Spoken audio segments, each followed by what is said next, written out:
وانا قاعد ولا بيا ولا عليا والايد دي، قلت تعالى اشوف بتقول ايه. ابراهيم عادل مع احترامي مش زي كوكا. ابراهيم عادل مش زي حمزه علاء.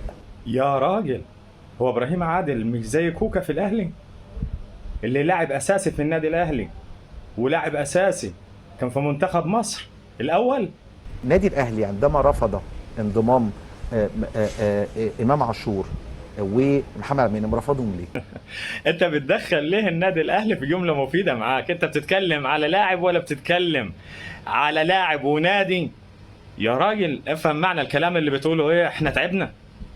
انا كنادي ممكن امنع ابراهيم عادل انه يروح خالص. انت الكلام بتاعك ده اللي بتقوله فاهم معناه بجد؟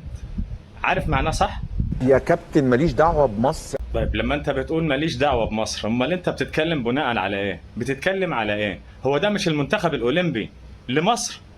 انت بتتكلم على ايه؟ فهمنا انت بتتكلم كلامك على ايه؟ انا عايز اقول ان انا تركت لاعب مهم قوي قوي قوي عندي في التنافس على بطوله الدوري. تمام. تركت ابراهيم عادل. يا اخي كلامك محسسني ان انت بتتكلم على مارادونا في زمانه، يعني ولا بيلف زمانه. ايه اللي انت سبت لاعب وما سبتش لاعب؟ يا راجل انت بتتكلم على مين؟ على ابراهيم عادل؟ فالقصه دي في ايد نادي بيراميدز ولا في ايد اتحاد الكوره ولا النادي الاهلي طرف. يعني هيجي يقول مثلا انا لو طلعت ابراهيم عادل لازم انت تطلع امام عاشور. انت بتتكلم على اللي فوق السن ولا بتتكلم على اللي تحت السن؟ يا عم فهمنا انت عايز تقول ايه، علشان انا دماغي لفت معاك. وصل لنا المعلومة عشان احنا تعبنا. شكرا لبيراميدز. هو مش عنده شكرا لبيراميدز ساب لاعب مهم وهو عنده ماتشات في الدوري مع الاهلي رايح جاي، تاني كده بيراميدز يشكر. وانا بقول شكرا للنادي الاهلي انه ساب كريم الدبيس وساب كوكا للمنتخب الاولمبي ويروح يلعب في اولمبياد باريس. الف شكر للنادي الاهلي اللي سابهم وما اعتمدش عليهم لفتره شهر. بيراميدز قال ابراهيم عادل مش راح المنتخب، لن يستطيع جمال علام ولا اتحاد الكوره ولا رابطه الانديه ولا اي حد يعاقب بيراميدز على منعه ابراهيم عادل. محدش هيقدر يعاقب نادي بيراميدز على منعه ابراهيم عادل انه يروح المنتخب الاولمبي. امال هو لاعب منتخب ايه؟ يا راجل معنى الكلام اللي بتقوله وضحه علشان نبقى فاهمين انت عايز تقول ايه. انت عايز تقول ايه؟ انا عندي اهم حاجه، عندي منتخب بلدي. اهم حاجة عندك منتخب بلدك؟ والله العظيم انا تهت منك. اهم حاجة عندك منتخب بلدك ولا اهم حاجة عندك نادي بيراميدز ان هو ساب اللاعب؟ يا راجل فهمنا، ارسى على حل. احنا تعبنا معاك، شغال تودينا وتجيبنا. يا راجل كفاية حرام. انا بقول منتخب مصر نمره واحد. لا حول ولا قوة الا بالله. عايز تقول ايه؟ فهمنا علشان احنا يعني احنا فهمنا على قدنا، فهمنا ضعيف. فلو سمحت لو سمحت انت راجل نبغى، عايز تقول ايه؟ ايه المعلومة اللي عايز توصلها؟ لكن اللائحه بتقول ايه؟ اللائحه بتقول ان الانديه هي اللي متحكمه. شكرا على المعلومة اللي انت مش فاهمها وعايز توصلها. الاستاذ عبد الناصر زيدان في البرنامج بتاعه كان مستضيف الاستاذ الفولي والاستاذ الجويلي والاستاذ الشرقاوي. فبداية الحوار بتاعه بيتكلم بيقول ايه؟ بيواسي الاستاذ الشرقاوي فبيقول له هارد لك على هزيمة الزمالك من طلائع الجيش 3-1. قمة الكوميديا والضحك في المقطع اللي جاي. الهتاف بتاع الجماهير في مباراه طلائع الجيش اللي الزمالك اتغلب فيها 3-1. وبالمناسبه معلش يا شراوي حقك علينا، انت بقى انا بواسيك يا صاحبي. لا تواسيه ليه؟ ده ماتش بقول لك ملوش يعني بلاش اواسيك. يعني غيظك. ما الكلام ده لو انا زعلان. ايه ده يا استاذ شراوي؟ هو انت مش زعلان ان الزمالك اتغلب ويتغلب 3-1 من طلائع الجيش؟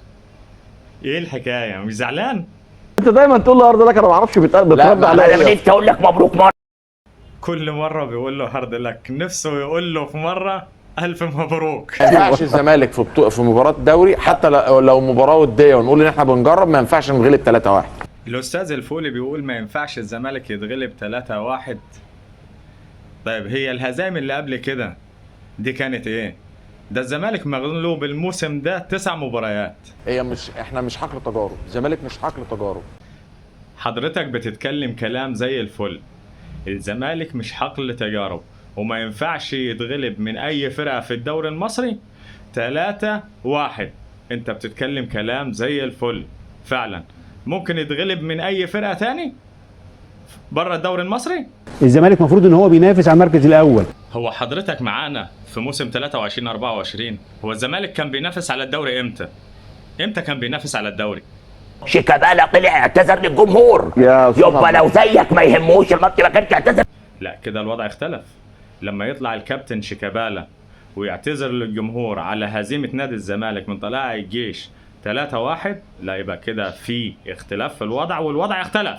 دلوقتي انت لو عندك اداره فعلا بتجيد فن الاداره كانت تبقى عارفه ان الدوري خلاص بالنسبه لك منتهي. لو في إدارة بتجيد فن الإدارة ما كانتش طلعت قبل مباراة الأهلي وقالت إن أنا مش هكمل مباريات الدوري غير لو الأهلي كمل بقية المؤجلات بتاعته، وما لعبتش مباراة الأهلي وانسحبت فيها، وجت المباراة اللي بعدها لعبت سيراميكا. يا سيدي ده موسم للنسيان، برضه للنسيان، ده موسم للنسيان. والله هو موسم للنسيان فعلا. هي كل مواسم نادي الزمالك للنسيان، مفيش حاجة للتذكر للتعقل. الفترة اللي جاية هتكون إيه؟ كله للنسيان. ما انت اللي طلعت قلت ايه؟ انا سعيد ان الاهلي في المنطقه الدافئه. هو انا نسيك؟ هو مش هو ده ولا هو ده فولي؟ هو لا لحظة يا أستاذ عبد الناصر، المنطقة الدافية هو هنا كان لعب المباريات بتاعته المؤجلة ولا لسه؟ هنا يختلف الكلام لو سمحت. لعب المؤجلات ولا لسه؟ أفصح قبل لو سمحت، اتلعبت المؤجلات ولا ما كانتش اتلعبت المؤجلات؟